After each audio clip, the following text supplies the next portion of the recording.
Bonjour et bienvenue à vous dans ce premier podcast dans lequel je vais répondre aux questions que vous avez posées sur le thème de l'enfant psychopathe. C'est parti!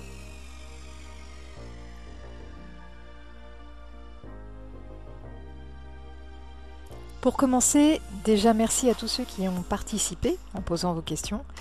Alors celles qui sont revenues régulièrement concernent les symptômes de la psychopathie chez l'enfant, comment on peut repérer ce trouble chez un sujet mineur.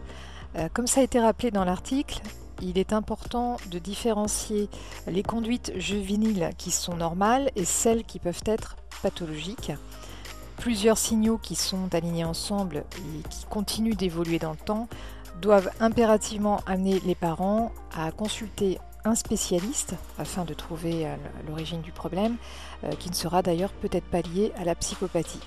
Si nous nous basons sur les principales problématiques du jeune psychopathe, on se heurte tout d'abord à une certaine instabilité, à une grande impulsivité aussi dans son comportement quotidien, avec des crises de colère ou de pleurs qui s'avèrent être d'une rare intensité et qui peuvent perdurer dans le temps, notamment jusqu'à ce que l'enfant ou l'adolescent obtienne ce qu'il demande. Alors chez l'ado ou chez le jeune adulte, il y a des conflits permanents qui vont généralement jusqu'au démêlé judiciaire, mais les sanctions, quelles qu'elles soient, n'ont généralement aucune emprise sur ce type de personnalité. Et puis il y a aussi une véritable intolérance à la frustration. Ils ne supportent pas qu'on leur tienne tête ou tout simplement qu'on leur dise non. Dans un tel cas, ils peuvent entrer dans de véritables excès de rage et peuvent même se montrer violents. Notons aussi que la violence répétée sur des animaux, c'est aussi un énième signal qui doit vraiment alerter l'entourage. Aussi, on a eu des cas de pyromanie. Donc à côté de ça, ce sont des jeunes qui peuvent se montrer particulièrement insensibles à ce qui arrive aux autres, que ce soit en bien ou en mal. En fait, ils ne manifestent pas d'émotion, sauf pour obtenir quelque chose. Donc ce sont de très bons manipulateurs et notons aussi que le mensonge est omniprésent. Quant à savoir à quel âge les premiers symptômes se manifestent, il faut vraiment répéter qu'on ne peut pas étiqueter psychopathe sur le dos d'un enfant puisque sa personnalité est loin d'être définie.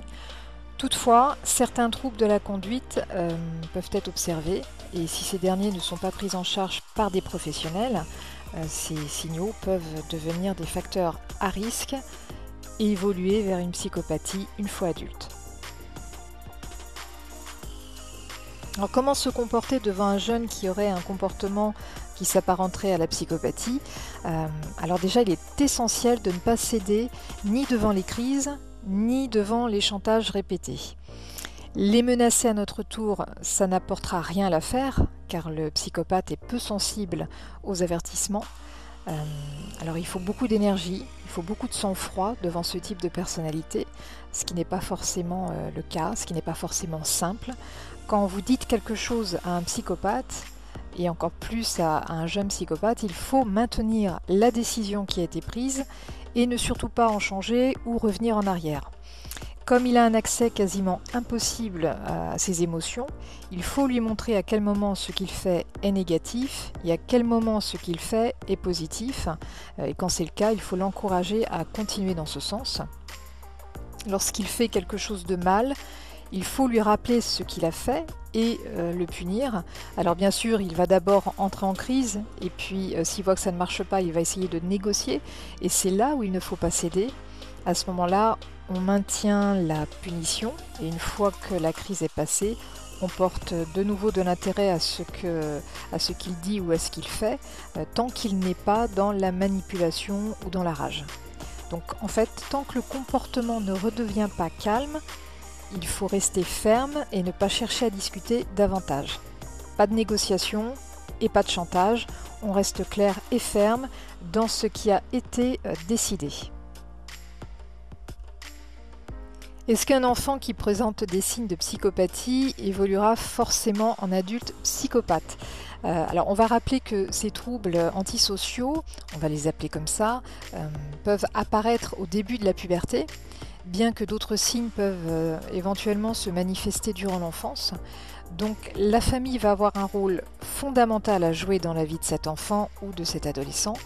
Il va falloir canaliser son agressivité, établir des règles strictes afin qu'il comprenne ce qui peut être fait et ce qui est interdit de faire, afin de lui permettre de devenir un adulte responsable, capable de se maîtriser. La famille et l'enfant qui souffrent de troubles antisociaux doivent bien sûr être accompagnés d'un spécialiste du comportement. Et il apparaît également que le psychopathe adulte voit sa situation psychiatrique se stabiliser avant ses 45 ans, le tout sans traitement spécifique. Et on a reçu aussi une question qui est plutôt intéressante et qui revient souvent. Est-ce que l'on est psychopathe ou est-ce qu'on le devient ? Et c'est une question, oui, qui revient souvent dans vos interrogations.